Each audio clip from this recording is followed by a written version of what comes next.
Hi, this is 2006 WWE Hall of Famer Tony Mr. USA Atlas, and I'm getting ready to get down and do the do with the one and only Hannibal TB. Yeah. So I'm here with WWE Hall of Famer Tony Atlas. Your book just arrived to me a couple days ago, so I didn't have time to finish it, but I did read the first numerous chapters, and I was shocked to learn at how poor you were growing up. So could you just get into that a little bit? Yeah, well, you see, as most people know, and most people want say, but unfortunately, here in America, about 70-some% of black kids grow up without a father. There was a thing when I was coming up where guys would go out and they would meet a girl and they would impregnate the girl, but then they would leave her. They wouldn't stay and support the kid. My mom was a hard-working woman. Name was Beatrice James White, and my grandmother lived with us, and my grandmother and my mother, they helped raise her. My mother worked from 7 o'clock in the morning, got off at 2, went back at 3, and worked until 11. Every time I see a 7-Eleven store, I think about my mom. And she'd come home at the end of the day, and she would bring us food. And we were pretty much on our own. There was nobody around but just our grandmother. And we had to learn to fight and defend ourselves. And, you know, I was so poor, we didn't even have dishes. My mother had a choice between buying knife and fork or plates and stuff. When a plate got broke, my mother didn't have the money to replace it. If you had a pair of pants and it got a rip in it, you pull out the needle and thread, you sew it, because my mother could not buy another pair of pants for us. So we grew up very, very poor. And it wasn't just among blacks where I live. I was raised in a little town in Virginia called Lowmore. Now Lowmore had one store, and it was called the Commissary. And the Commissary was owned by the North and Western Railroad. And then you go there, you get your shoes, you get your blue jeans, we call them blue jeans, but back in the older days, denim was not pre-washed. So when you wore them for the first time and you took them off, the dye in the blue jeans, your underclothes, your legs, everything turned blue. Now when you buy denim, they are pre-washed. But in the older days, they were not pre-washed, and you turned blue every time you wore them. So yeah, I grew up real poor, and we had to struggle for everything. If I had one meal a day, it was great. Sometime I remember we go 2 to 3 days without food in the house or anything to eat. So if I saw a piece of candy or half a sandwich or food laying on the ground, I would pick it up, brush it off, blow on it, and eat it. And then we said, well, you got to eat dirt before you die anyway. That's how poor we were. We were very, very poor. But there was a lot of people in Lowmore and in Clifton Forge, pretty much. I moved to Roanoke in my teenage years. But when I got into wrestling, asked me where I'm from. I said, I was born in Clifton Forge, raised up in Lowmore. They said, well, we don't have shows there. They said, so we're going to just tell people you from Roanoke. So the Roanoke stuck, because there was an area where the promoters went. George Scott was the booker at that time for Jim Crockett Promotion, which was Mid-Atlantic Championship Wrestling. And I got started in wrestling the same time as Ric Flair, Johnny Valentine, Paul Jones, Johnny Weaver, Klondike Bill, Abe Jacobs. So these are guys that people up north never know, because television back then, they was syndicated. So there's a lot of great wrestlers that unfortunately the world never knew, because they didn't have cable television then. And before you got into wrestling, you were fighting almost on a daily basis. When I was a kid in the neighborhood, like I said, most black kids didn't have a father, and most black mothers, they all work as maids. My mother was a cook. So she was always cooking somewhere. So us kids, we pretty much raised ourselves. We was out in the street. So if you out playing basketball and you got some change in your pocket, you go up for a rebound, and the other kids hear that little jingle, jingle, jingle. Man, you got money. Give me some money. So if you couldn't fight, they just beat you up and take your money. I remember one time I got in a fight with this guy named Roger Vi. Never forgot his name, because he was a big bully around our neighborhood. So Roger Vi jumped on me. I was probably at that time about 9 years old, and Roger was probably 13 or 14. He was a teenager. So he used to always hang around kids of all ages. You can find kids from 18 to 6 hanging out together. You know, they're just kids that we were just out in the street. Because there was no father or nobody at home. Our mother was gone, so we were at home all by ourselves. So he beat the crap out of me. So I was at home one day. I was at home. My mother came home for work on her break at around 2 o'clock. She said, "What you been doing, boy?" I said, "Nothing." She said, "Why your face look like that?" I said, "I was fighting." She said, "Did you win?" I go, "No, ma'am." She said, "You fought him?" I said, "For a little bit." "Then what'd you do?" I said, "Then I ran from him because he's bigger than me." She said, "You run away?" I said, "Yes, ma'am." She said, "Come on." So I walked behind her, and she said, "Come on." So it was all my other brothers, they with me too. So kind of like when I look back on, we look like when you see a duck cross the road, because there's 9 of us, 5 boys and 4 girls, and we all follow behind our mother. My mother, now my mother weighed about 250 pounds. She was 5'8", maybe about 250, 260, big black woman. So it's pictures of her in my book. So we got to the playground where we was at. We used to play behind the church. That was the only place that we could play. So my mom said, "Which one is it?" I said, "That one over there with no shirt on, the tall one." She said, the tall one?" I go, "Yes, ma'am." She said, "I tell you what, get him." Oh, "What do you mean get him, Mom? You just beat me up?" She said, "You jump him." So I ran over there, I started fighting, kicked the crap out of me again. Every walk, she pat my back. Good, that was good. She said, "Now what I want you to do, every time you see him, I want you to fight him." I said, "What if he's not pick up?" She said, "I don't care. I want you to jump him every time you see him." So I did. One day I saw him, and I went to fight him. He said, "Oh no, Tony, you win today." So then nobody wanted to fight me no more, because I wouldn't quit. They knew if you fight me today, you got to do it tomorrow. You got to do it the next day, the next day, the next. So and my nickname was Argo. Because my English not been that good, and what I wanted to say was I will go, but I couldn't. I was like Argo, and so people started calling me Argo, and they said I was crazy. People always thought I was a little disturbed. They thought I was mentally challenged because I would just fight anybody. It didn't matter how big they was or nothing. You know, and people just got scared of me in the neighborhood. They said, "That kid crazy. Don't mess with him. He's crazy." And they said, "What do you mean?" They said, "He fights you every day. He won't leave you alone if you fight him."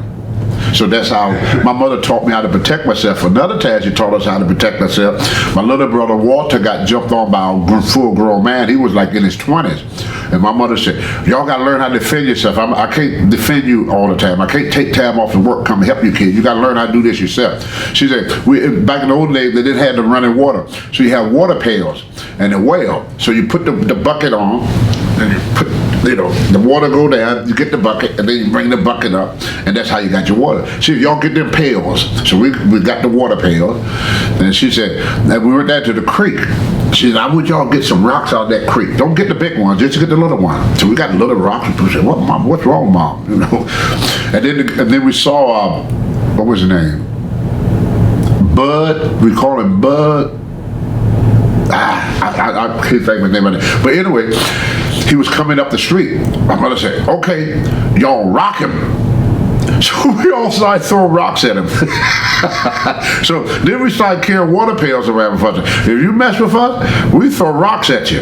So we was known for rocking you. So she taught us all these different little tricks of she was a woman, but she wasn't there. And I listen more to my mom now than what I did when I was young, because she taught us how to survive. She knew how to protect herself as a woman, because back in them days, you could beat your wife. So the last time my dad beat up my mom, she told us around in July or August. I remember it was hot. She said, "You boys come in here and bring me some firewood." I had a big old kitchen stove, so we started throwing wood in the stove. That stove got red as an apple. I mean, it was bright red. It looked like it was going to blow up. I said, "Mom, the stove is hot." She said, "All right, you boys get on out here. Your dad be home pretty soon." My mother used to give my dad money to go get food. He would come home and bring beans, white beans, fat back. The fat back, big old thing of fat back. And then he'd take the rest of the money, go buy whiskey and gamble. He liked to gamble and do stuff, and that's what he did with the money when he was there. So my mother came home, she was pissed off, so they got in a fight, so he beat her up. When he came back the next payday, my mother had us to put wood in the stove, and I didn't know what for. But here come my dad, as usual, drunk, fussing. Now my dad was half black and half Scottish. He was his father was, my grandfather was McDuffie. It was Scottish, so he had that same Scottish Irish fighting temper. He was a hell of a, couldn't nobody beat him. This is the first time I saw my dad get whooped. He went in the kitchen, we hear all this banging around and we crying because we said, oh, he's beating up mom again. We opened up the door. My mother grabbed him around the back of his leg, picked him up on her shoulder, set him on that hot stove and was holding him on that stove when he opened that door. He jumped up from that stove, his pants was on fire. He took off out of the door, he turned and got outside, he said, I'm gonna kill you. My mother reached in her purse and pulled out a 38. She saved money to buy her a 38, and a guy she worked for that sold her his gun to protect her, because I guess she told the white guy she worked for about what's gonna happen, and he let her have a gun. She pulled out that gun. He took off running. My mother, we hear bang, bang, bang. All of us kids go, oh shoot, mom just killed dad.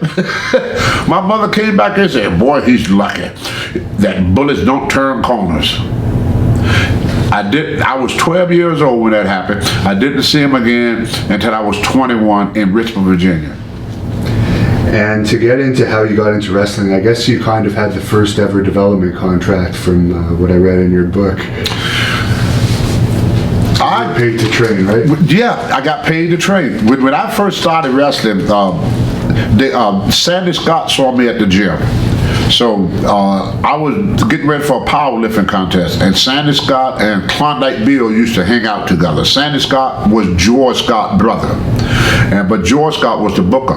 So he saw me in the gym, and I didn't know who he was. So my friend Alfonso Johnson knew all the wrestlers. Black Jack Mulligan was there and all them. So they said, well, what are you training for? They said for the bodybuilding contest. So I remember Sandy Scott say, well, you know, he may be strong, but you know, muscles mean no good if you don't know how to use it. They said, oh, but he wrestled for the high school. And Sandy Scott said, he's a wrestler? I said, yeah. So he got to talk to me, and he said, well, I'll be back here in about 2 weeks. He said, I talk to you more. So he came back to me, bought a guy called Charlie Fulton. And Charlie did a little amateur wrestling in his younger days. So me and Charlie, we wrestled on the mat. I was in judo class. I took judo too. So I wrestled Charlie Fulton and I beat him. So Sandy went back and told all the other wrestlers, hey, I just beat a pro wrestler. So in the older day, they had two choices. They would break you into the business or they break you. One or the other, depending on your personality. Lucky for me, I was a humble, nice kid during that time. So I was getting their son, Klondike Bill, to pick me up. Alfonso took me to the Starland Arena. I got in the car with Klondike Bill, and he took me to Charlotte, North Carolina. And he said, this is the hotel where all the wrestlers stay at. And I said, did that cost money? He said, well, he started laughing. He said, yeah. All I had was a peanut butter and jelly sandwich, 2 peanut butter and jelly sandwich, an apple, and $5. And the clothes on my back, and my workout clothes in a little, you ever seen them high school gym bags about this big? Yeah. I had my little gym bag, and that's all I had when I left home. And he started laughing. He said, no, he said, you have to pay to stay here, Tony. So he said, come on, he said, I paid for your night. So Klondike Bill paid for me to stay that night. The next morning, George and Sandy Scott came and picked me up, and they took me to the YMCA. And George Scott put me on the mat to see what I could do with other shooters. Found out I was a good shooter, what they used to call back in the older day. And they liked me. And so David Crockett, he said, well, I know you ain't got no money, kid. He said, what we're going to do, we're going to give you $150 a week. Now, out of that, you got to pay for your food, and you have to pay to stay here at the Y. At that time, to stay at the Y was like $25 a week or something. You know, it wasn't expensive. But the Y in Charlotte, they had rooms, they had a restaurant, you know, where you could go to eat, and they had a gym. So that's why I stayed at the YMCA. And then they would come down, like guys would come down to work out with me, like Ole Anderson, Larry Sharp, the owner of used to be the owner of Monster Factory. God rest his soul. I hear he passed away. Larry Sharp was there all the time. Gene Anderson, he was there all the time. Ole Anderson was there all the time. Kim Turrell came down to work out. Me, a guy they called Carl Gotch came down to stretch me every day because he was a real badass shooter, you know. Yeah. And they paid me $100. And the wrestler teased me. He said I was the first wrestler that was ever paid to train to be a wrestler. I was the first. And that was because you were a physical specimen. They never, they never saw a guy like me before. They had bodybuilders, but I was not just a bodybuilder. I did track and field. I ran the 100-yard dash in 10 flat. I used to put the shot put at 55 feet. I was on the wrestling team. I was the Virginia at 19. I was the Virginia arm wrestling champion, the Virginia weightlifting champion, the Virginia powerlifting champion, and teenage Mr. Virginia bodybuilding champion and wrestling champion. That's amazing. When I was 19, I held every title in individual sport in the state of Virginia when I was only 19 years old. And the guy that I beat for the Virginia State Arm Wrestling Champion in Hopewell, Virginia, went to Vegas and won the World Championship. Right, so if you had been able to go to Vegas... I didn't have the money, yeah. And Klondike Bill, I've heard Tony Schiavone say he's a bit of a strange person sometimes as far as liking girls' panties and stuff. Did you ever notice any of that? Well, I'll tell you the thing, yes, he was all into panties. He used to, when he have sex with a woman, he'd take a pair of panties, put them on his head. And he liked to sniff them and do all that stuff. But when I first, like I like for women to walk on me with tennis shoes. So I'm kind of weird too. We have guys that like for women to urinate on them. We had guys that like for women to spank them. We had guys that would only be with women in orgies. You know, they have a lot of orgies. So back in the older days, if you didn't have something strange about you, you was in the wrong business. So it was almost common, and that's why all the girls came to the wrestler, because she could have oral sex with one wrestler, she could have anal sex with another wrestler, she could have regular sex over here, she could come in my room and get walked on, she'd go to another room and get her toes sucked, she'd go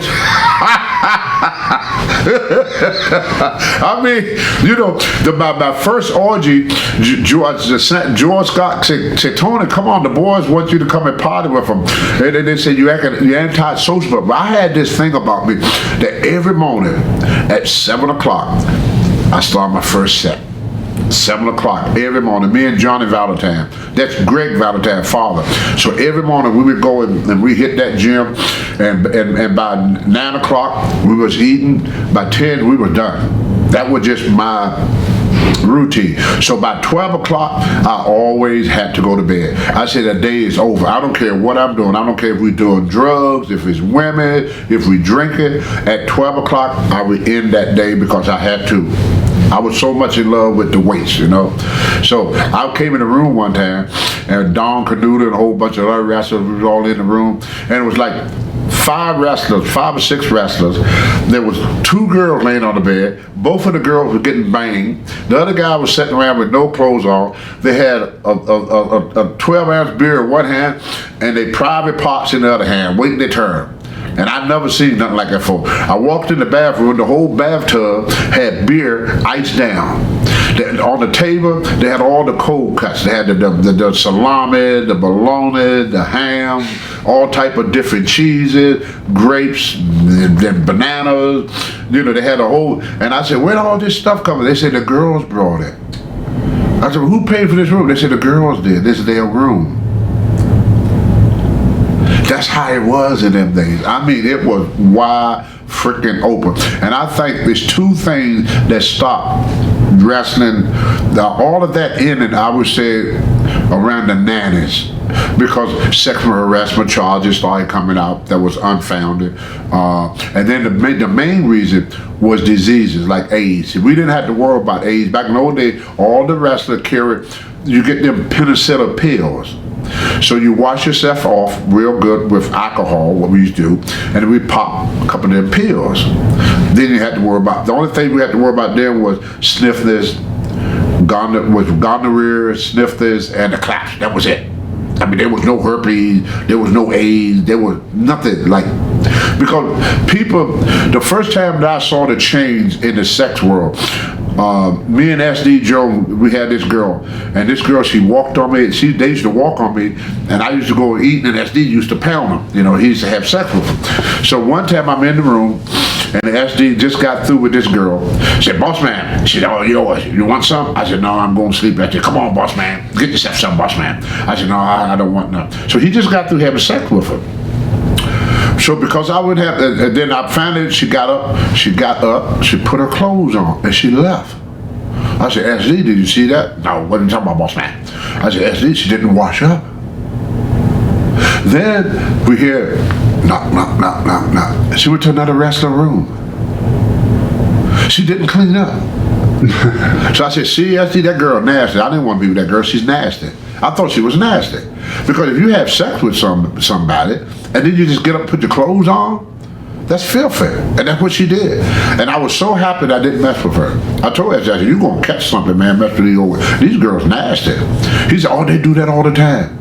So it was easy to get girls in those days. Oh yes, man. The only reason it stopped because Vince keep them away. If Vince didn't change things, it'd be going on like that today. But Vince would be in a lot of trouble because there'd be a lot of girls that would claim sexual harassment. There was a lot of girls that would claim rape. There was a lot of girls that, you know, come now it's profitable. The first time that the women started taking advantage of the wrestler, I remember this one girl, she told me she was pregnant. Well, I hate to say it, but I was cheating on my wife then. You know, I was married. So she came to me, she told me I'm pregnant. I said, oh gosh. She said, but if you give me $500, I can get it taken care of. So I said, oh, okay. You know, right? Okay. So I gave her $500. So I was telling the other wrestlers in the dressing room, I said, look, I said, I'm glad that, I'm glad y'all guys, I almost got in trouble. And they said, you did? I told them what happened. And they said, oh, she got you too. She was known to do that. She said, oh, she got you too. And they laughed. They said, she saw you coming, kid. She would tell the guys, she would only go with married wrestlers. Then she would wait for them to come back in town. She'd tell them she married. They would give her money for, to take care of the problem. But she was never pregnant. Yeah, and they used to do stuff like that all the time. A lot of girls, and then the girls started rolling the wrestlers. I don't know if you know what that means. They would wait till you get drunk and fall asleep. And they go through your pockets and take your money. So they used to tell me, don't ever let them spend the night. Always kick them out. Don't let them spend the night. Because I said, why did they say a lot of guys woke up and their money was missing. So it was a good business though. I mean, it was fun. I mean, think about a kid that come from a town that had one store. Going to Charlotte, North Carolina, having every woman in the world chasing you. My first week, I was the first. I was the first wrestler to make $75,000 a year his first year. That's pretty impressive. My first by year, today's standards, because that would be probably over 100,000 by today's standards. Yeah, and I learned not to tell the other wrestlers my money. And wrestling, we trick you too. And I found out this too, and I'm not knocking none of the boys. People always say, you guys are all friends. No, we are not friends. We are business associates. Just like SD was McDonald's, I was Burger King, Rocky Johnson was Wendy's. And if Wendy's could put Burger King out of business, they do it in a heartbeat. So the safest spot for a pro wrestler, the safest spot was in the ring. Because in the ring, you could take care of yourself. The most dangerous spot was in the car when you're riding up and down the road. The second most dangerous spot was in the dressing room. Because you get comfortable with a person, you started talking. As soon as you get through talking, that person would go and tell the promoter. I asked George Scott one time, I said, George, how you know everything about me? You don't ride with me or nothing. You're not around me that much. He said, who do you ride with? So every time he said, stay out of these car conversations. He said, if they started talking about football, get in there. They talk about weightlifting, talk about it. They talk politics, talk about it. They talk religion, talk about it. They talk wrestling, shut up. They pick you. Like how, this is, to give you an example. My first week, I was riding with Klondike Bill and Johnny Weaver. And they said, how much you make, kid? I said, I made $1,500. That's it? I go, yeah. They said, well, Rufus R. Jones, he just made $2,500. He said, he got a big old belly. He don't have your body. You know, he don't have all the titles you got and everything. He said, how many titles you got? I said, oh, I got probably about 20 titles. He said, Rufus ain't got one. You got 20. He said, they only paid you 15. Would you like to make $2,500 a week? I go, yeah. I would love to make $2,500 a week. Next morning, ring, Tony, get your ass out here. He's mad. So I go to the office. I hear you was complaining about your payday. No, sir. He said, well, what happened in the car? So I told him the same story I just told. He said, stay out of them cars conversation. He said, my phone, he said, I got a phone call this morning that said you was complaining that Rufus was making more money than you making. He said, Rufus been in this business a long time. He earned that money. He said, we paying you the money we paying you to help you to get on your feet so you can buy a car and become independent. And he said, since you don't appreciate what we're doing for you, he said, I believe what you say, he said, but I got to teach you a lesson. He sent me to Kansas City, to Dallas, and to all the territory they were making the money just to show me how lucky I was. So I had to spend a month not making money for that one night. Now, ain't that a trick question? Would you like to make $2,500 a week? What you going to say as a young 20-year-old kid? Yeah, but the backstabbing hasn't changed. It might not all happen. I learned that. Don't tell the wrestlers nothing. They're not your friend. They're your business associates. Yeah, and they're your competitors. We friends now. I asked George and Michelle, I said, George, we was together. How come we like each other, get along so well now? He said, easy kid. No more ego. No more competition. I didn't know that I was in competition with everybody in that dressing room, but my career was over. That's when I learned my lesson. And your first match, I guess you weren't smartened up to business at that point. No, what it was, they wouldn't smart you up. That's how the old school was. You would wrestle for maybe 2 months, or maybe 3, depending, in a shoot. They smarted me up about 3 weeks after I got into the business. I was wrestling, it was me, Bob Breggers, against a wrestler called Art Nelson. Art Nelson had a back about that wide. I mean, he was a freaking brute. I don't know if anybody ever heard of Art Nelson. And a Puerto Rican guy they called the Blue Scorpion. And it was in Anderson, South Carolina. And I watched Bob Breggers. He used to play football. He was in that plane accident with Ric Flair and the Crockett's, that plane crash that happened in Wilmington, North Carolina, where Valentine got paralyzed from the hip down. Flair broke his back, but he came back off of that plane. But anyway, I watched Breggers throw wrestlers around. I mean, he wasn't that big. He only weighed about maybe 230, and I was like 260 pounds, bench pressing 550 pounds, and I couldn't throw them guys like that. I said, how do you do it? He said, leverage. You got to get the leverage on. So finally, I got a headlock on Art Nelson. And I squeeze, and I squeeze, and I squeeze. I'm shooting. I don't know it's a work. So after the match was all over, I'm walking back to the dressing room, and Art Nelson is standing there. He had an old Army 45, and this is his exact word. He said, you gotta smart that damn nigger up, because the next time I wrestle that son of a bitch, I'm gonna shoot him if he do that to me again. He said, George, you need to smarten him up. He's too freaking strong. So George Scott came to me. He go, Tony, tomorrow we gotta show you to work. What I do wrong? I don't want to go to work. I want to wrestle. I didn't know what he meant. I thought they were gonna put me to work. You know, like cleaning the building or something, or running a concession stand. I said, I don't want to work. I want to be a wrestler. And the whole dressing room is cracking up because they knew I don't know what. So they took me down to the Starland Arena in Charlotte, and they started training, teaching me how to work.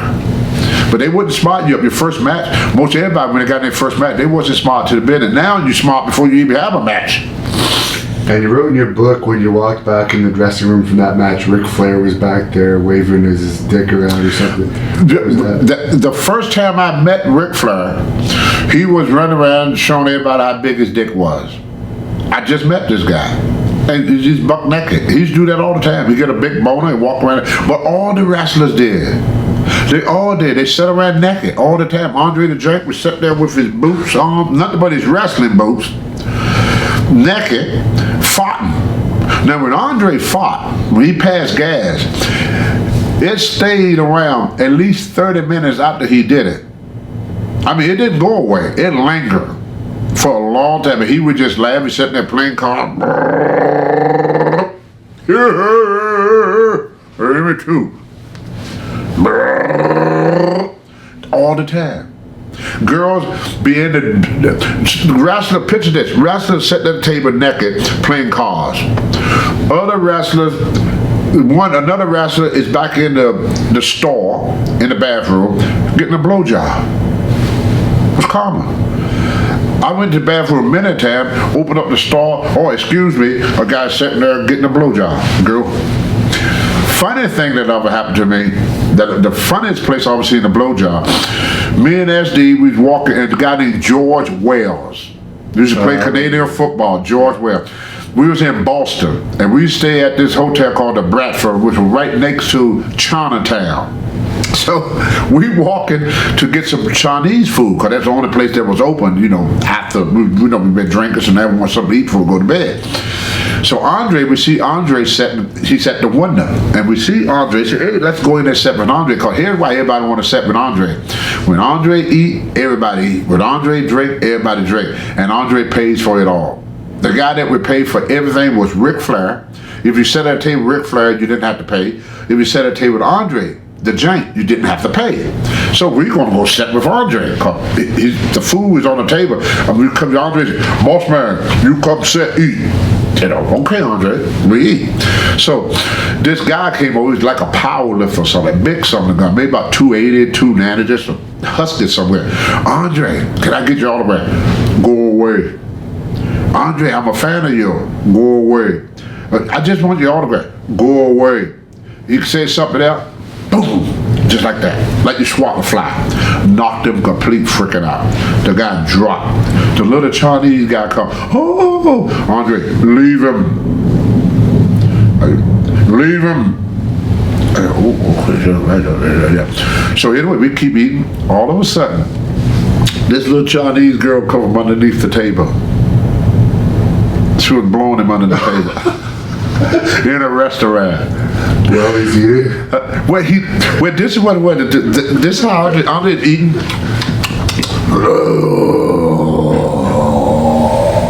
I asked SD, I said, what is he, having a heart attack or stroke or something? SD said, I don't know. What's wrong with the Jack? I said, I don't know.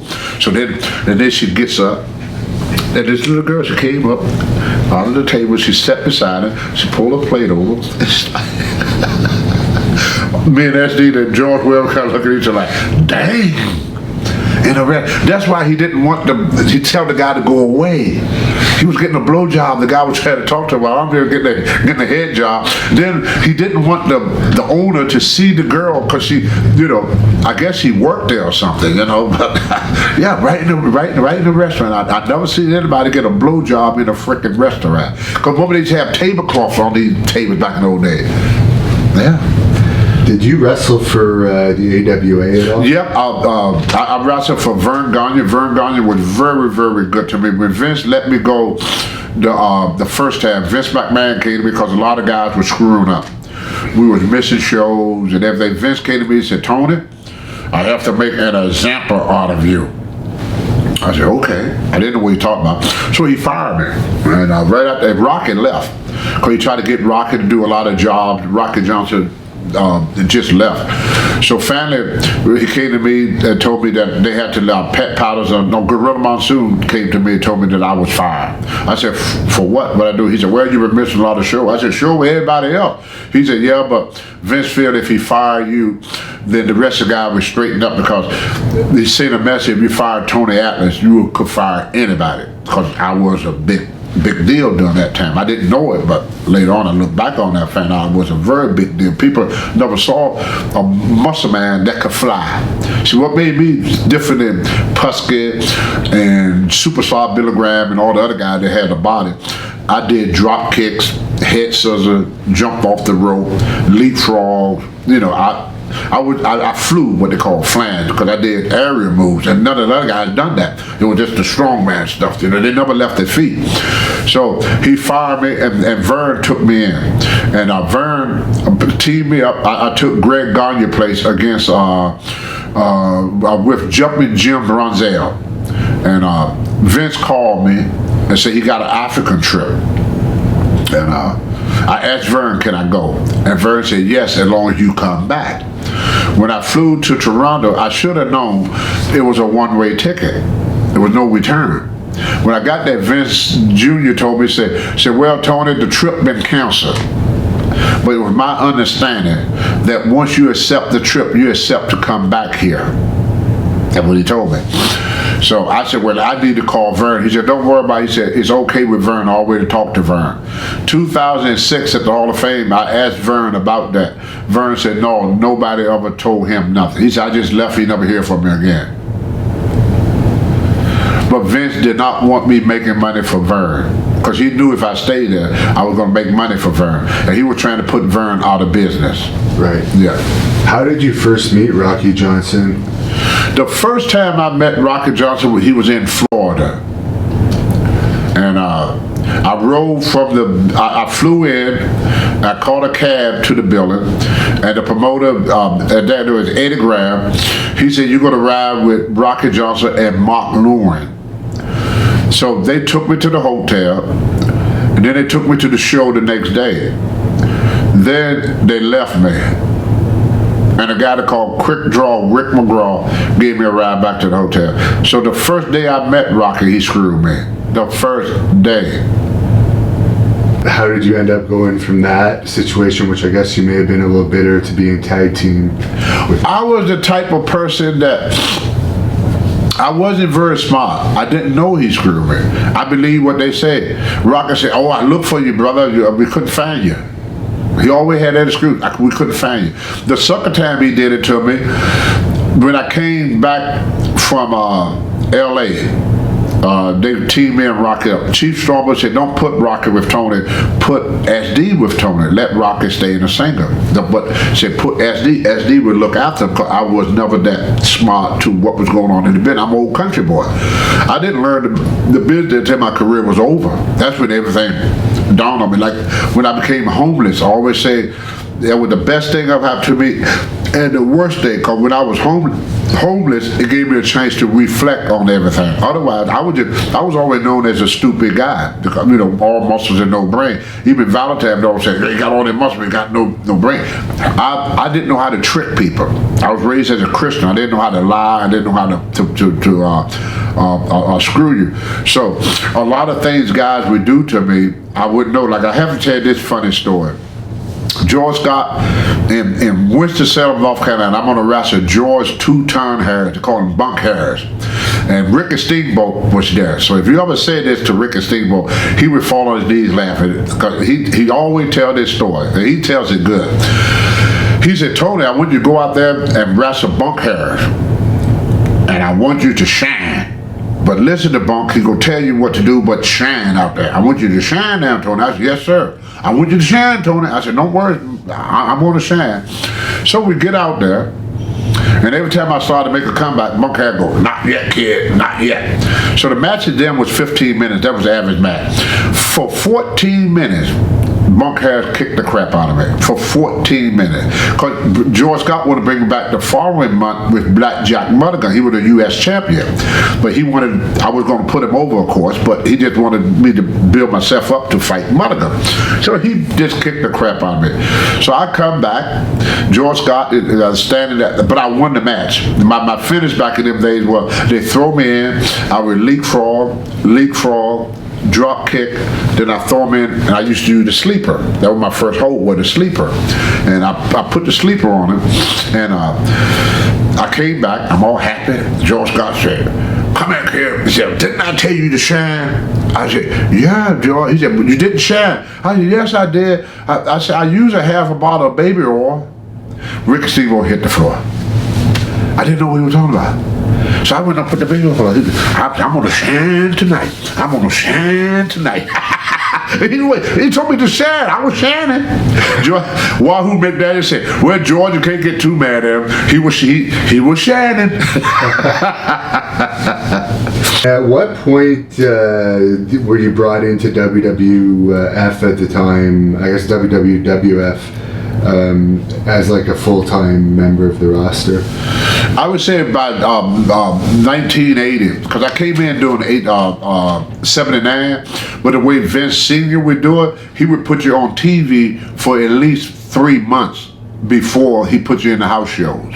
Oh, okay. So I went there for 3 months, just did TV, and then they started putting me into house shows. And I was wrestling, and SD wasn't there then. SD was in Charlotte working as Rufus R. Jones' cousin, but he had this West Indian accent, so it didn't work out for him, so he came back to get his job back with Vince. So Vince Sr. came to me and said, Tony, this is SD Jones. SD said, how you doing? He said, well, we thinking about bringing SD back. He said, we got you. He said, but if you don't want it here, you just let us know. I said, no, get a man a job. And that's what made me and SD friends. I guess you wrestled Hulk Hogan when Hogan was a heel. Yep, I wrestled Hogan, I would say at least, well, no, the first time I wrestled Hogan was he came to Georgia with Georgia Championship Wrestling. And Tommy Wildfire Rich went to Ole Anderson, who was the booker, and said, you should work a program with Hogan because he's about one of the few heels that Tony could work with. Back in the old days, the heel was always bigger than the babyface. In the older days, they didn't have little heels. Yeah. And they wanted me to work an angle with Hogan because he had the big muscles, he was big and everything. And Ole Anderson refused to build Hogan up. So when I went to New York, Hogan was already there when I went there. So me and Hogan, we used to wrestle match. Tell you a funny story though. We was in what was it, Spectrum or the Captain Center, and I'm sitting there. Vince Sr. come in. Hogan is probably about 5 or 10 feet from me. He said, Tony, what do you want to do with the big dummy? Press slam him? I go, yeah, I press slam him. He said, press slam him. He walked out the door. That's why they treated Hogan. That was Vince Sr. That's why when Hogan came back, he told Vince Jr., when I come back, I want to get the belt the first night. Or they promised him they're going to give him the belt. He said, well, I want it the first night. And if I don't win it the first night, I'm getting on a plane, I'm going back to Minneapolis. He came into Madison Square Garden, he won the belt the first night, and the territory exploded. So he never went back to Minneapolis. What do you think, being a black person, about the tape that came out of him and caused all that controversy of him? Hogan don't have a racist bone nowhere in his body. The problem with the world today, and I may get in trouble for saying this, political correctness is for white people only. If blacks do not want white people to use the N-word, then they have to stop using. You can't tell one person, I could do this, but you can't do it. That to me is reverse racism. There was a time they told black people that white people could do this, white people go in this restaurant, but you can't because you black. Black people could go and check in this hotel, but you can't because you black. Now they telling white people, black people could say this, but you can't say this. That was wrong. And I think the only reason they did it is to break him down so they could have more control over him. That's my opinion, because when Hogan went back to do Tough Enough and all that stuff, he could write his own check. I think what Hogan did, once they did that to him, now he got to crawl back. That's why they did it, because they could never control Hogan. Every commercial, every movie that Hogan did, Vince had nothing to do with it. I was watching the Super Bowl one time with Vince McMahon, and he almost busted TV because Hogan got a right guard commercial, and Vince was trying to get on there, and they didn't. He couldn't get on there. He said, I tried to get a commercial on here, but they wouldn't let me have him. He wanted to advertise his show during the Super Bowl. And he was pissed off about it. And everybody said, look. So Ted DiBiase told Vince, he said, look. Vince turned and looked, and there go Hogan with a paintbrush doing a right guard commercial. He had no idea Hogan could land that commercial. When Hogan got in the Rocket movie, they sent a memo. They said they wanted to arrest us over 6 feet, over 300 pounds. They saw pictures of Hogan, Gorilla Monsoon, Andre the Giant. The only one that showed up for the rehearsal was Hogan. Interesting. Andre was pissed because Andre said that could have been me. Of course it would have. They would have never picked Hogan over Andre. You know, he would have got the part. That's when Andre went into the movie, did the $1 Million Man and the Princess Bride. But Hogan was the one that broke that trade. But he did it behind Vince's back. All them advertisement stuff he did, Vince didn't do that for Hogan. Hogan did it on his own. And that's why they could never really control Hogan. Like Sergeant Slaughter, he had the G.I. Joe thing.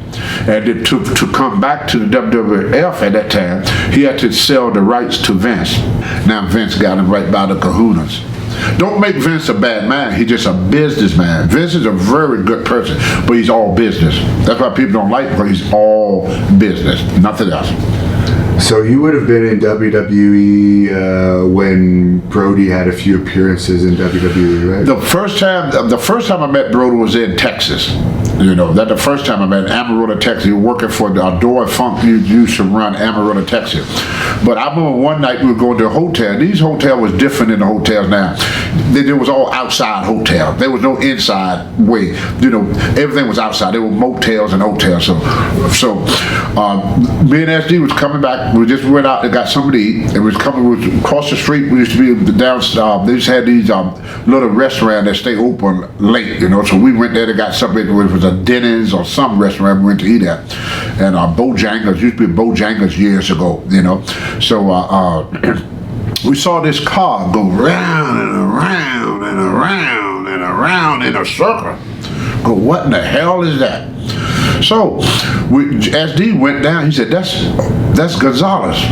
So SD was a good friend with Gonzalez. SD spoke a little bit of Spanish. So he went and said to him in Spanish, Jose, what's wrong? So when he looked at him, his whole freaking face was swollen up. We saw the match. Brody just kicked the crap out of him during the match. And SD said, brother, you need to go to doctor. He said, come on, brother, move over. He said, I'll take you to the doctor. He said, you need to go to the doctor. He said, we need to get, to get the swelling down. He said, we got to go. So SD took him to the hospital. When SD brought him back from the hospital, he turned to SD. He said, one day I'm going to kill that man. Brody beat the hell out of him in New York. But Brody was known to do that. You know, he would beat up a lot of. He did that with the Japanese and Puerto Rico. Brody would beat. If you couldn't protect yourself, not just Brody, a lot of the wrestlers would do that in the older days. They would beat you up the first 10 minutes of the match, and then they would work with you. They let you know. That was just them. They took them. They wanted to get themselves over. And if you wasn't a big name like Hogan or Paul Orndorff, they wouldn't work with you. If you was an undercard guy, they'd chew you up. They wouldn't give you nothing. Nothing. The only guy that would not do that, believe it or not, was Ric Flair and Harley Race. I wrestled against Dory Funk Jr., and when I left the ring, I lost the match, but when I left the ring, people said, you almost beat him. Dory Funk Jr. would make you like $1 million for you beat him. Ric Flair, same thing. Harley Race, I wrestled Harley Race many a time, and everybody, after the match, they said, oh man, you almost beat him. Harley Race could have wiped up the floor with me in 2 seconds. He was the toughest man I ever met in my life. But when he took me in the ring, he made me look like $1 million. Did you ever see Harley Race in one of his street fights? One, a lot of them. Harley Race hit you one time and drop you. one punch 6 inches away from me. Harley Race and Street Hanser and Carl Gotch. Another rugged guy was Mad Dog Vachon. I see Mad Dog Vachon, the guy wanted to fight, talked about wrestling, his face kept running his mouth. So he went up to Mad Dog Vachon because he wasn't very tall, he was on like 5'9", 5'8", maybe 5'10" at the most. And he said, hey, your wrestler's a bunch of, he wouldn't mess with Butcher Vachon, because Butcher was like 6'2", 6'4", about 300. He wouldn't pick on the big guy. He picked the smallest guy in the bar to pick a fight with. Mad Dog grabbed him by the shoulder, bit his nipple off of his chest, spit it in his face and said, now cocksucker, let's go. First time I went to Kansas City, Missouri, and I came out of the gate and I had all these guys look like with the long beards, the Bills overalls, shotgun in the one, the Confederate flag. I was scared to death.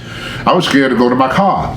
So I told Harley Race, he was the main event. So he was coming out of the shower, he got dressed and everything. He saw me sitting there like this. He said, kid, what you gonna do, spend the night? I said, no. He said, what are you sitting here for? I said, I'm scared, look at them guys. He said, I tell you what. He said, if anybody fuck with you, you tell them that you know Harley Race. I whooped everybody in this town. I walked to the car. I know Harley Race. I know Harley Race. I know Harley Race. That's what I did. But Harley, yeah, even now, people was always but Harley was gentle as a lamb. One time, this guy came down to train for wrestling, and Harley told him he couldn't be no wrestler. He cursed Harley out, took off running. Harley chased him down, broke both arms. Yeah, Harley was tough. Wow. And JYD, did you have much interaction with him over the years? I first met JYD when he was wrestling down in for Nick Goulis in Tennessee. And me and Dog always been the best friend. One of the funniest things that ever happened to me and Dog was this wrestler named Uncle Elmer. Uncle Elmer. And he used to take these pills, which now we know is opium. And he gave me one, he gave JYD one. So me, JYD, and Mike, they just call him the IRS Rotunda, Mike Rotunda. So Mike Rotunda is sitting in the back, JYD sitting in the front seat, and we're in upstate New York. We're up around Syracuse and that area. So we driving back to Utica, because we all stayed in Utica, we're upstate New York. So I told Dog, I said, wow, there's a lot of 18-wheelers out here. Dog said, what are you talking about? I said, look at all them trucks. Dog said, what trucks? I said, Brad, there's a lot of trucks out here. Dog said, pull over, pull the fuck over. So I pull over. Dog said, how many trucks did you see? I said, oh, about 5 of them. He said, Tony, it was only one. Mike Rotunda said, well, it's a good thing you didn't try to pass him. So Rotunda, we never did drugs. He drove us back to the hotel. When we got to the hotel, it kicked in on Dog. Dog couldn't walk. So he'd go to the hotel on hands and knees. And they had he tell the lady, he said, Sylvester Rilla. The lady go, who is that? She said, are you a Vic Critter? She asked me, you a Vic Critter chick? I go, no. Well, what about you? You a Vic Critter chick? He said, no. I said, well, who is Sylvester Rilla? Mike Rotunda go. And she looked over the counter, give me that Sylvester Rilla, give me the key. He couldn't walk. Then the next morning, he was out in the parking lot wrestling an Invisible Man for his ticket. Like this. There was nobody there. And then after we sobered up, we said, no matter what, don't take nothing from Uncle Elmer. Fuji would do that too. Fuji would make cookies and put LSD in it. You want a cookie, brother? You lick the cookie. You want to lick the cookie? You lick the cookie, the room starts spinning on you. He's lucky nobody died. You ain't like, you know we all say that? He's very lucky that he would urinate. He would take a beer, drink half of it, and urinate in it with people he didn't like. You want a beer, brother? Wow. Fuji was rotten, brother. Fuji would do all type of shit to you, man. You had to watch Fuji. One of the tricks he used to love doing, the guy, when you fall asleep on an airplane, he'd carry a makeup kit with him, a woman's makeup kit. He would put lipstick on you, eyeshadow in. Then he'd take a little bit of water, a drop at a time, and drop it on your crotch. Now you walking through the airport with lipstick, eyeshadow, and look like you urinated on yourself. And if you didn't go in the bathroom, you didn't know. Or he was good for it. A lot of guys would do that, ribs, like Ronnie Garvin. He would come up behind you at 80 miles per hour and start pushing you down the highway. Yeah. Guys was nuts, man. We were just out there. We were young people making big money, and the world was at our feet. I got stopped one time with Tommy Wildfire Rich. We had a pot of smoke, a bag of weed up on the counter. Each one of us had a 6-pack of beer. We was all stoned and drunk. The cop pulled us over, swung the door open. A big thing of smoke hit the policeman in the face coming from Columbus, Georgia back to Atlanta. Big thing of smoke hit the cops in the face. He couldn't see who's in there. Couldn't see us. Tommy stuck his head out the door. Tommy Wildfire Rich. Oh man, my kids wouldn't believe that I know you guys. Who else you got in there? Tony Atlas, Bob Armstrong. Wow, y'all got an autographed picture? Yeah. Send him an autograph, give him a picture. Let Tony drive. He's the only one in that looks sober in this car. And that was it. Wow. And do that today. Yeah, they're not as forgiving. For JYD, I heard a story or actually in your book about that girls would actually pay him to have sex with. That's right. JYD, Junkyard Dog, I used to wine and dine all the girls. I'd buy them the tennis shoes to walk on me. I'd take them to dinner. I'd buy everything for them. Take them shopping, whatever they want. Dog said, Tony, you the star. They should be paying you. So one day we needed some money because we wanted to get, I hate to say it, but we wanted to get some cocaine that night. We wanted to get some drugs. So Dog said, well, I'm about out of money. How much money you got, Tony? I said, well, I got about $150. He said, oh, that ain't enough. He said, we get us some money. So he get on the phone, we called this girl over. She came, she threw $200 on the table. She got on top of Dog, did her thing, got dressed, took a shower, and left. Dog said, here you go, kid. He said, now we can get ourselves something. He said, they should be paying you. The girl, we paid Dog to be with him. I've never seen that. Any wrestler do that. He prostituted himself to the girl. He wouldn't go to bed with her for free. He said, you the star. They should be paying you. That was his belief. He would never go with a girl to bed free. She had to pay to be with him. Wow. Yeah, he sure did. And you mentioned the cocaine. How common was cocaine in the... Well, we didn't have to go and get it. It was in the dressing room. There was always some wrestler, undercard guy, that would bring the drugs into the dressing room. Fuji was known, and Don Morocco, for pot. If you want to smoke marijuana, them the guys from marijuana. Adrian Adonis used to bring the cocaine. And there's another guy, but I don't want to mention his name. He's a very good friend of mine. I don't want to get him involved in it. He owned a school. All I can say, he got a school in Brooklyn. That's all I can say about it. But he used to bring it. But they had a lot of guys that would bring it in, guys mainly from New Jersey and New York. And they would bring it into the dressing room. We never had to go out on the corner and look for it. It was always, you get to the dressing room, everything was there. You know. Steroids. We did TV in Allentown, Pennsylvania every 3 weeks. They had a doctor there that would give you any steroid you want. I mean, he carried it. You didn't open strip nothing. He had a big bag. Anybody want this? Just like this. Just like this. Yeah. I think that doctor got in trouble back with Hogan then. Yeah, in the early 90s. Yeah, he got in trouble. But they did it right there in the dressing room. Everything was done in the dressing room. Someone wanted me to ask you, you don't have to answer this, but what was the best steroid cycle you ever did? Because you know, I never did nothing but Dianaballs. Dianaballs, okay. That's all I did. I didn't like injectables. I always took the pills because I started with, I took what they call Dianaballs, and I would take The first week I take 1 a day. The second week I take 2 a day. The third week 3 a day, and then the fourth week I take 4 a day. And I take 4 a day for 2 weeks, and then I stop.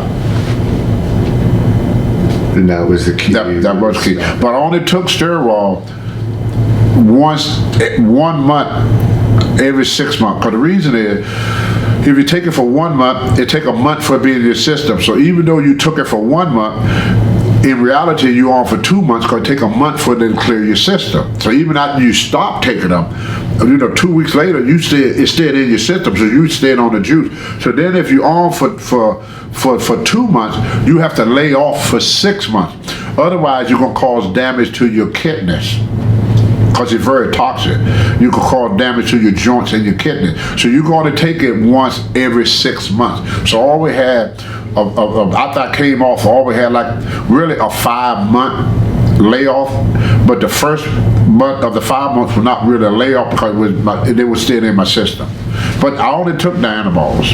Okay. And what was it like becoming the first black world tag team champions in WWE? That was the greatest honor, one of the greatest honor that was offered to, there's 3 people that was really, really honored in this business. Ron Summers becoming the first NWA world champion, and Rocky Johnson and myself becoming the tag team champion. That was an absolute honor. And I think if me and Rocky had the brain that we got now, we could have really made a success out of it. The reason it didn't become as successful as it could have had nothing to do with Vince, had nothing to do with the promotion, had nothing to do with WWF. It had something to do with me and Rocky didn't get along. So they took the title off of us. Right, because you were still in good shape for at least a decade after that, in your prime shape. Yeah. And we screwed that up for ourselves. A lot of times guys would screw things up for themselves, but then when you ask them about it, they try to blame Vince or they try to blame the promotion. We are the captain of our own ship. A promotion, if you keep your nose clean and do as you're told, you could go a long way in this business. But a lot of guys couldn't do that. And I was one of them guys. I hate to admit it, but I was a screw up. How did you end up homeless? I ended up homeless because I went through a very nasty divorce, and they tied my money up, and I trusted other people with my money, and this girl was supposed to be paying my taxes. She didn't pay my taxes. So the Internal Revenue took over half of my money, and then the divorce took the other half. Where I was, after the Brody murder in Puerto Rico, I had no place to go. That was my last stop.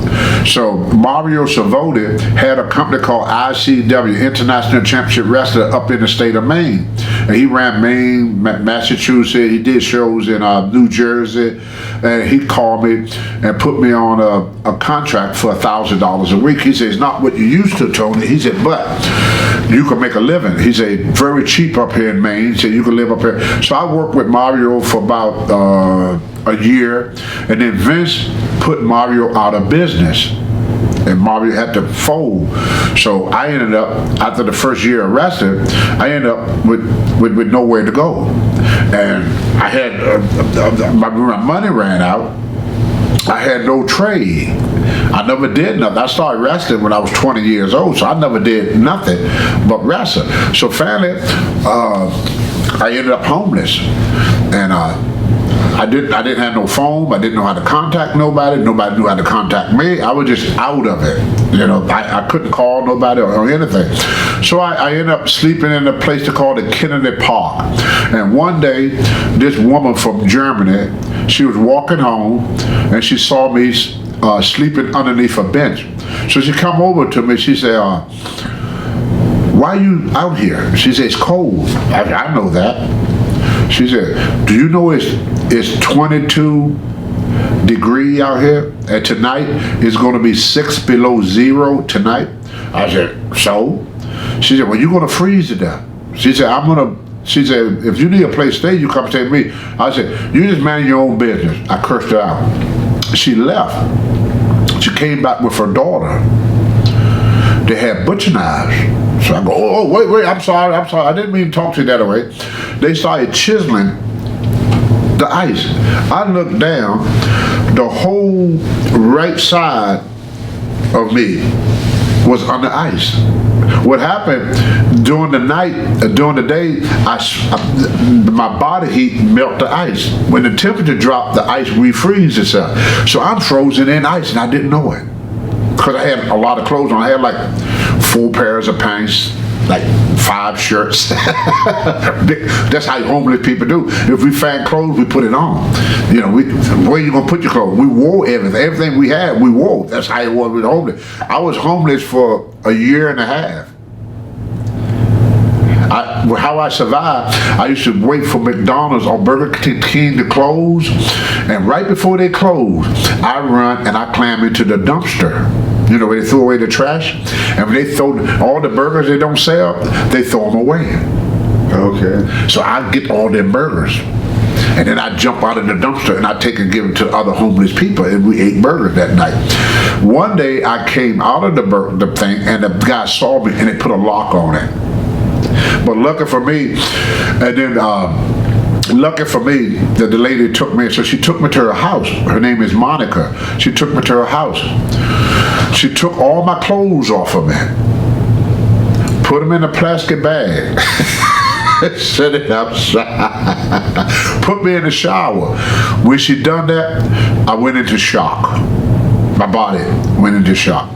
So she called the ambulance, they took me to the hospital, they put me on the girdle and everything. I'm sitting there, and I came to, and then I hear the doctor come out, and she said, well, how is he doing? So he started asking all these questions, because they couldn't talk to me, I was unconscious. So she tried to tell them as much about me as she could. She didn't know my name, didn't know who I was. She said, he was sleeping in the park, and the doctor said, you don't know him? He said, no, she said, I don't know him. And he said, and you bring me to your house? And she said, yeah, he needed help. So then I took it up. The doctor took it, told her, and said, well, he's lucky, because if you hadn't brought him in, he wouldn't have made it through the night. He would have been dead. So you just saved that man's life. So they released me from the hospital, and I had that hospital thing on, you know, because I had no clothes. So my wife said, I brought some clothes for you so you could wear out of here. She had a pair of jeans. They were her jeans. So I put on women's jeans and a woman's blouse and a woman's coat when I left the hospital. Wow. And then she took me home, and I stayed with her. She said, well, you can stay here if you had no place to stay. But it took a week to get the stench out of her house. That's how bad I smell. So I cut my hair. Bugs came out. Wow. They ran all over her kitchen floor, bugs. How long have you been homeless for? For 1.5 years, 18 months. Would that have been the first time you stopped working out? Yeah, for 18 months, So then I started going back to the gym, working out, and I guess I was blessed. Some people call it luck, but I'm a Christian, so when something happened to me, I feel God blessed me. I'm not afraid to talk about God. This policeman, every time he saw me going to the gym, he tried to stop me. So finally he stopped me. I thought he would stop me. I would tell him, I said, look, I don't get in the dumpster no more. I said, I'm living with, he said, yeah, I know you live with that German lady now. He said, I know, he said, we know Tony. He said, do you know of Vince McMahon? And I go, yeah. This is about 1 year after, but I would say it's 6 months after I stopped being homeless. And I go, yeah. He said, well, he been trying to get a hold of you. He said he called the police station to look for you. And he said, I told him that I would, you know, talk to you. So he said, here's his number. I said, well, we don't have a phone. Because Monica was not rich either. He said, we don't have a phone. He said, but the police said, well, you could use my phone. So I got in the police car. He drove me to his house. I used his phone. Vince said, hey, Tony, where have you been? We've been looking for you. And I said, I'm up here in Maine. He said, yeah, I know you were with Mario. He said, but when Mario left, he said, Mario don't even know how to get a hold of you. I called Mario. Nobody know how to reach you. He said, I got this great idea. He said, only you can make it work. I said, okay. He said, you got any money? I said, no. He said, well, I was sending you some money and a ticket. So I walked in, and they said, go to costume. I go, costume? I didn't know nothing about no costume. So I went in costume, and they made me Saba Simba. So people didn't know that 6 months before Cyber Summer, I was homeless and I weighed 195 pounds. So that got you back on your feet. Yeah, but I try to help the lady that helped me. So every month I would send her $500 every week. When I got finished wrestling, I came to her and I, because she kept all my stuff and everything. I was still living there, and she said, I said, well, the wrestling over with. I don't know what I'm going to do now. And she said, well, you know about that weightlifting. Maybe you could get a job in one of these gyms. I said, well, you have to go to school for that first. She said, well, you got enough money. I said, what money? She said, the money you sent me. I said, that's for you. She said, no, that's your money. She said, I didn't spend none of it. She didn't even spend a quarter of that money. So I went to school, became a certified personal trainer, and then I married that woman. And we've been married for 30 years. Wow.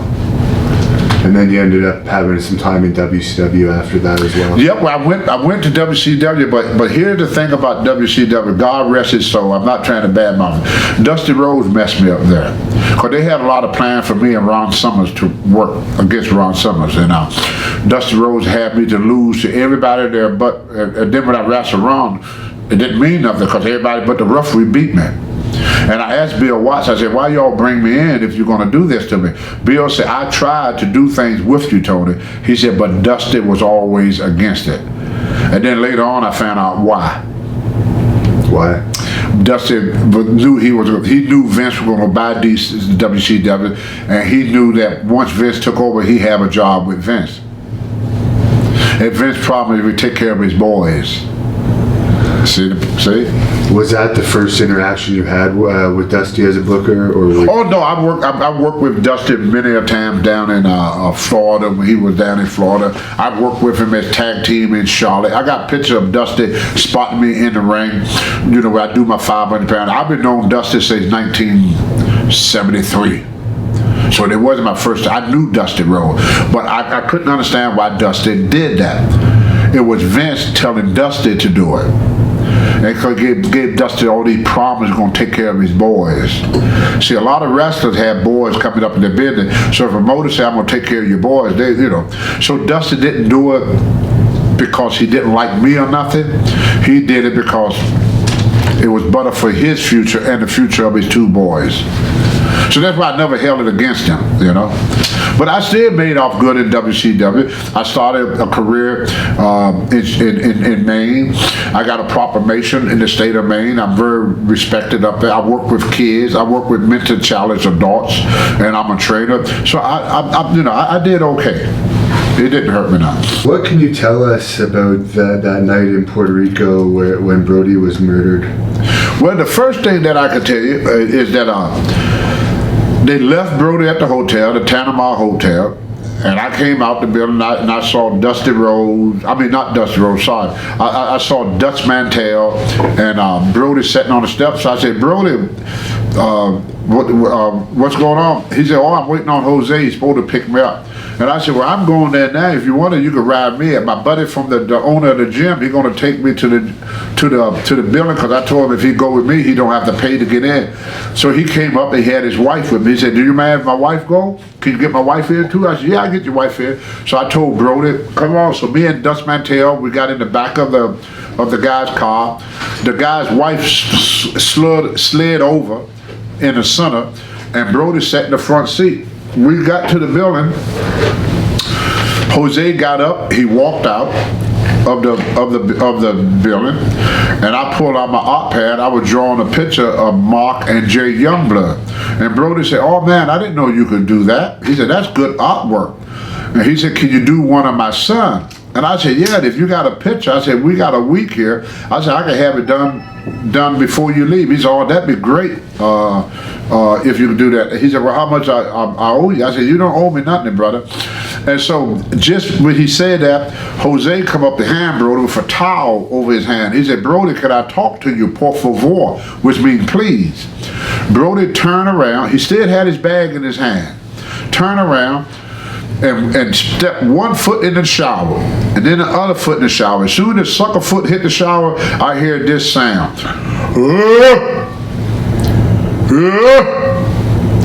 Just like that. So the second time he did it, he bent over. I looked up, and the first time he did it, I thought he got punched. I said, damn, Jose can hit hard. They fighting. So when I saw him bend over, Jose lift the knife in the air like that, and I saw the knife with the blood dripping off of it. So I jumped from my chair and grabbed Brody around the waist and yanked him back. The knife came down and cut Brody's ponytail off. That's how sharp the knife was. Carlos Colon shot by me as I was holding Brody up. Pushed Jose up against the wall. Said, "No, Jose, no, Jose." And Brody looked at me and said, "Brother, I'm hurt. I'm hurt. Don't let them hurt me anymore." He didn't say him. Don't let them hurt me anymore. So I laid him on the floor. I said, "Don't worry, ain't nobody gonna do nothing to you." So then the ambulance, after 45 minutes, the ambulance came in. The reason the ambulance was so late getting there, because it was at the beginning of the show and all the people was coming in. So the ambulance was stuck in traffic and couldn't get there. So finally, about 45 minutes to an hour, they finally showed up. So what was everyone else in the dressing room doing? Getting dressed. So no one, other than you, no one was trying to... Don't do nothing. Getting dressed. That's what they were doing. Getting dressed. Then Were you the only American in the dressing room? No. We had, I said, I know Roberto Soto, he was there. The Youngblood was there. Dutch Mantel was there. And there was a couple more American wrestlers there. So the thing that got me about the Brody incident, the guy was an old lady, an old man, because they didn't sing young paramedics there because nothing ever happened, you know. We get the cuts on the head and they put a band-aid on it, you know, a couple of, that's all they did was put a little stuff on the head. So it was never no serious. They're figuring wrestling. Right. That's just show anyway. So they didn't sing real strong people there. They didn't know how serious the incident was. So anyway, the guy, they couldn't lift Brody. Because Brody was over 300 pounds, they couldn't lift him. So they came, would somebody help? Said, we can't lift him. So everybody, they turned it back. Turned it back. So I said, I help. So I got up, I put my arm in, I squatted all the way down, got underneath Brody. Brody said, don't drop me, brother. I said, don't worry. I said, I curl more than you weigh. So he started smiling a little bit, so I pulled the thing up until it clicked. Then I pushed him on the ambulance. So then the guy said, well, if somebody want to go to the hospital with him, they can. Everybody in that dressing room, they turn around again. They turned it frickin' back.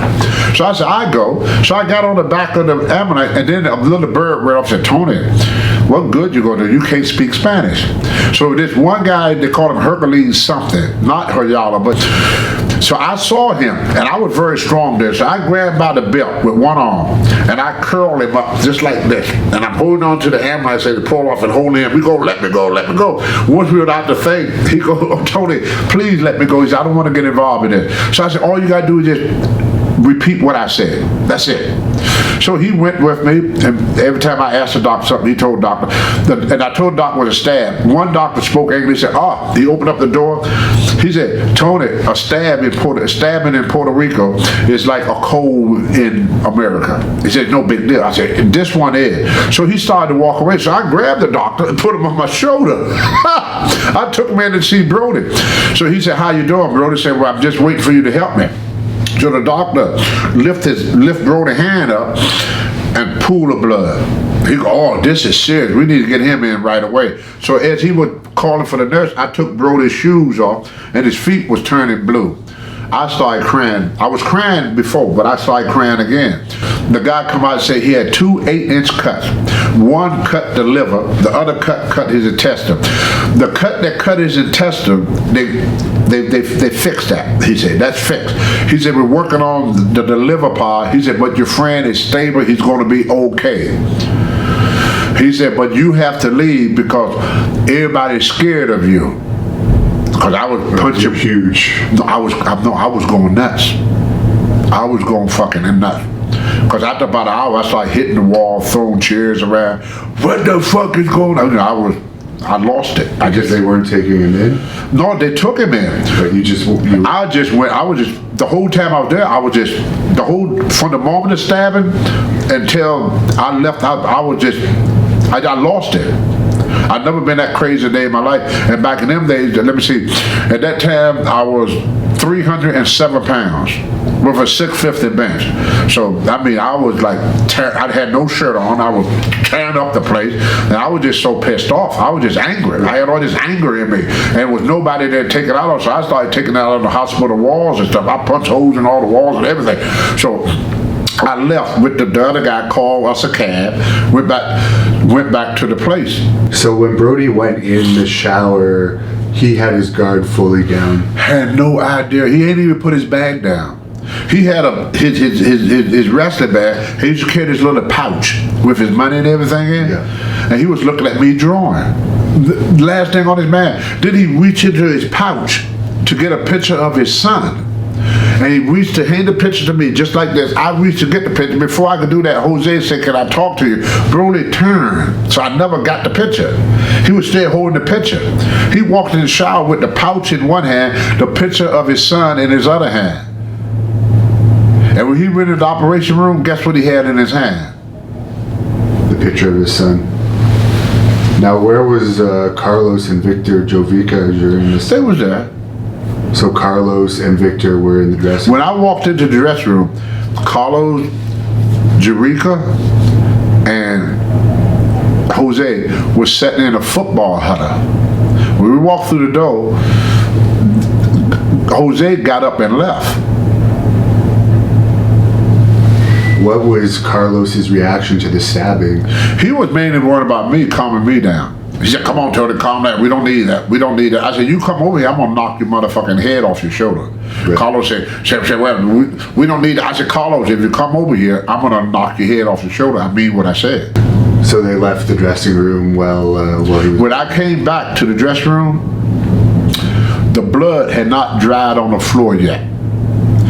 I hear laughing and joking and everybody bragging about their match. And how the heels, because they had a babyface dressing room, the heel dressing room, how the heels found out about it. I was in the ring with the Iron Sheik. And the Sheik said, "Brother, what happened to the Brody?" To the Brody, you know how Sheik talk. And I said, "Jose Gonzalez stabbed him." "That motherfucking Jose Gonzalez of the Vader killed my fucking friend, stabbed my fucking friend, the Bruiser of the Brody. Fuck him. Let's go home, brother."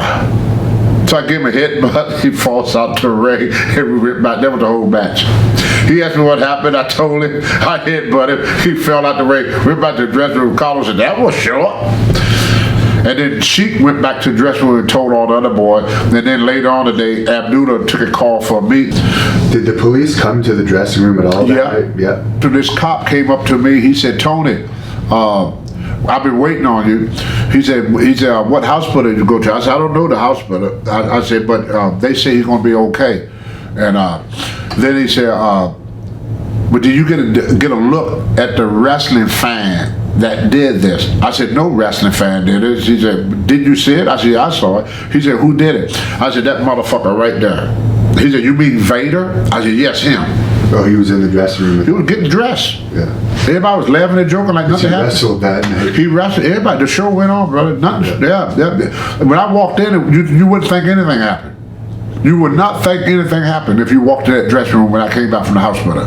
They was all laughing and joking, patting each other on the back, talking about how great a match they was having. There was no sadness, no nothing. It was happiness. So the stabbing happened before the show started? Yes. Like 45 minutes, an hour before the show started? Yeah, because we had to be at the show an hour before. And then the shows are 3 hours usually, yeah. Sometimes longer because the intermissions. Right, because I was at the hospital for at least 2 hours. Right. And I came back and they said, "Oh, Tony, we're just getting ready to cancel your match." He said, Carlos said, "Get dressed, go into the ring." So I got dressed, went into the ring. That's when I told the Iron Sheik. And then when I got back to the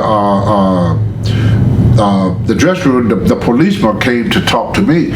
And I told him, I said, "He did it." And he said, "Will you come to the station tomorrow and fill our report?" I said, "Yeah." So did you? Yes. Yeah. I sure did. But that night that Brody got stabbed, I stayed on the beach all night. I couldn't sleep. That saved my life. Then I was going back to the hotel the next morning, you know. It's a traumatic thing. Oh, yeah, just a friend of mine, brother, you know, for no reason. I couldn't figure, why? You know? Not only that, but in the States, I would never imagine that happening, that the dressing room would just be sitting there lacing up their boots. Yes, that's what they did. And that's honor God truth. That's honor God truth. And then when I came... Out of fear, do you think, or they just legitimately didn't care? I don't know. I'm not a man reader, but I just know that it just shocked me that guys would treat this like, you know, Jose popped a pimple on his back or something. You know, that's what they looked at like. So the next morning, I can say about 7 in the morning or something, I went and got some breakfast, and then I started heading back to the hotel. And they stopped me in the lobby. They said, Abdullah is having a meeting. I went to the meeting. After the meeting, I went to the police station, and Sika, Raymond Rome's father, went with me. He said, I'll protect you, brother. Ain't nobody gonna mess with you. He said, if I was in that dressing room, they would have never got to Brody. So Sika walked me to the police station and brought me back. Then I started getting tired, so I want to go upstairs and go to bed. So then I pushed the elevator, and Sabio Vega came down, was on the elevator. He said, brother, I got your bag. He said, get out of here. They looking for you. I said, looking for me for what? He said, you talking. They looking for you. He said, go to the airport. And back then, you didn't have to make reservations. You just go and pay in cash. It wasn't like now. It ain't like now. You could pay in cash. So I think my ticket was something like $100 some. So I bought me a plane ticket, and I flew home. When I got home that evening, my phone kept ringing, so I answered. Carlos Colon, hey brother, you deserted us. I said, what do you mean you deserted us? I said, y'all stab a guy to death right in front of me, and then you send people up to my room to mess with me. Oh, there was nobody waiting on you. He said, who told you that? I said, no man who told me. I said, but I know you had people waiting on me. They were gonna off me up in that room. Then the cops covered it up. There's murders in Puerto Rico all the time, for people that don't know this. Crazy. Yeah, and the cops the court, you can ask Dutch Mattel, both me and Dutch, we supposed to be there. They didn't say me, Dutch, or nobody, the information. I told them, I said, y'all don't even have to pay. I said, I paid for my own ticket. You know, ticket was cheap back then, you know. A round trip was like $300 for a round trip ticket. And then out of New York, probably about $250 for a round trip ticket. I was gonna just fly in, do my stuff, go back to the airport and fly back out. They never contacted me. That's the only reason I didn't testify. Not because I was afraid or didn't want to. I wanted to testify. That's why I'm telling my story now. This is the only way I could testify. I'm doing my testimony now. Every time somebody asked my brother, I testify. I couldn't testify that day for him, but I'm testifying for him now. And I think if the family, what they should do, they should do a wrongful death. Like they did OJ. They did it with OJ, but I don't do it with this guy. This guy shouldn't be walking around like this, the way he did it. Because that was just cold-blooded murder. He said, can I talk to you? The guy turned around, he started stabbing him. There was no altercation, no nothing. The man wanted me to draw, he was sitting there, the only thing he was thinking about me getting an artwork done of his son. That's why he came to me. Can you draw this picture of my boy? That's what he wanted. A picture of his boy. That's it. None of this was on his man. And there was no internet at that time. Nothing. Yeah. They rode together the night before. Yeah, Brody and Gonzalez rode to the show the night before. The night before. Yes. Yeah. Jose's supposed to pick him up the next day. And they weren't even wrestling each other around that time, were they? They're both baby faces. Yes. So it's not like Brody. Nothing. There was nothing between them. Nothing. Yeah. They wanted his money. They wanted him out because Brody. Knowing Brody. Brody started going in their meeting making suggestions, and they was afraid of him.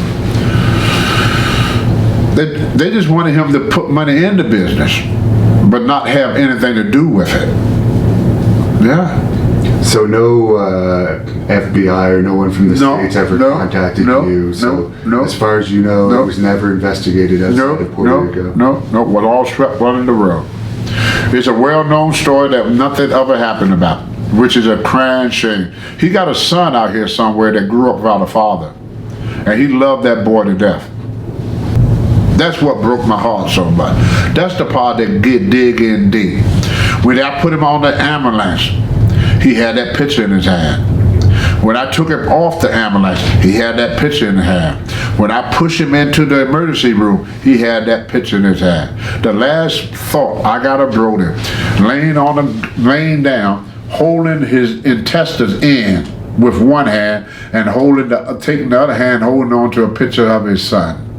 That's how this man left this world, holding his intestines and his son. That's how he left this world. For no reason. There was absolutely no reason to do that. Well, that's enough. I'm gonna get pissed off. I'm gonna get mad. I don't want to get mad. I'll wrap this up just with a few more questions here. You ended up having a couple more runs in WWE. One was with Mark Henry. Right. What was your time like with Mark Henry? I love Big Mark. Mark Henry, if it wasn't for Mark Henry, I would have never went back. If you ever notice, if you look at the tape of my WWE 2006 Hall of Fame introduction, Mark Henry looked like a big kid out there. He grew up watching me. He wanted me to take my shirt off and pose so much. You see Mark Henry, take it off, take it off. He was doing that, take it off. And so I think what happened, Vince saw that. And so Vince put two and two together and said, you know, it'd be good to put the strong man from the past with the strong man today. So we had a pretty decent run, me and Mark. And Mark took good care of me. He never lost contact with me. When I left the WWE, there were three of all the wrestlers that always kept in touch with me. Shelter Benjamin, Teddy Long, and Mark Henry. I can call Mark Henry right now, he answered the phone. He's the only wrestler, him and Teddy Long, but Teddy's not there no more. But Mark Henry, of all the wrestlers I know, he's the only wrestler that is still present with the WWE that I could call and they would pick up the phone. Did you work out with him on the road? Yeah, I did. Well, that was my job. A lot of people don't know. My job was to train Mark Henry. See, Mark Henry was a weightlifter. You know, Olympic weightlifter. And Vince wanted me to show him bodybuilding stuff to help him to get in shape, you know, to get more muscular looking. So Mark learned a lot of, so my job was really not as his manager, but I was his personal trainer. Lastly, you appeared on WWE Legends House. How did you enjoy your time on that show? That was one of the best time I ever spent in this business because I say it at the beginning of Legend House, I say it now, that was the first opportunity that we had to really get to know each other. You know, you travel with guys for years, but you don't know them personally. You know, but when you live with a person, they do things that you didn't know they do. You see things you didn't see before. You know, how they gets up in the morning. Like when Piper gets up in the morning, grumpy every morning. I didn't know that. Piper could play any instrument. He could play piano, trumpet, guitar. He was a multi-task musician. I never knew that. I never knew Piper could play. Jimmy Hart and Hillbilly Jim are songwriters. I didn't know that. Hillbilly Jim is the most talented. And Jimmy Hart, if you tell Jimmy, I want you to write a song about this lamp. He's a very, very ingenious, I didn't know that about him. Pat Patterson, I hear rumors, I didn't know he was gay until I stayed in the house with him.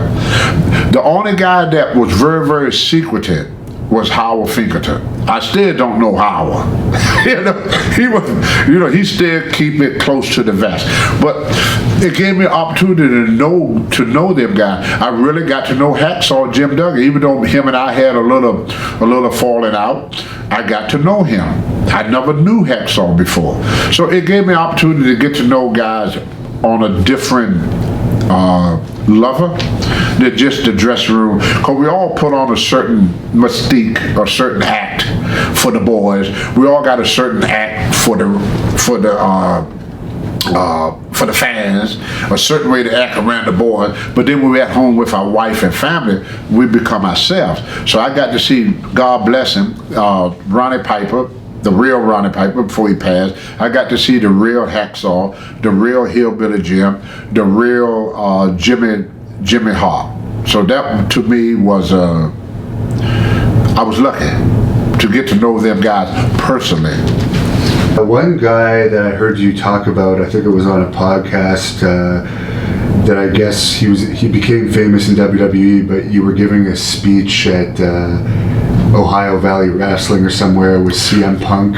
Right. He was rude or something. Could you explain that? Well, what happened was I didn't know who CM Punk was because I didn't watch the program.